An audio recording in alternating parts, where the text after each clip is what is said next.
Welcome to the in front of me Xiaomi Redmi Note 11, and I'll show you how to mute ringtone on this device. So first you should go into the settings and then click here on the sounds and vibration.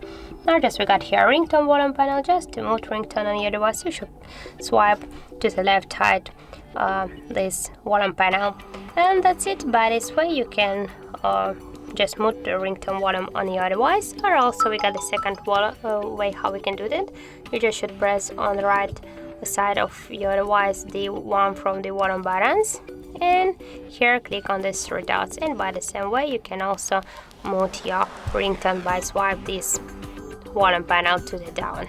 So that's it. Thank you for watching, and if you find this video helpful, don't forget to leave a like, comment and to subscribe our channel.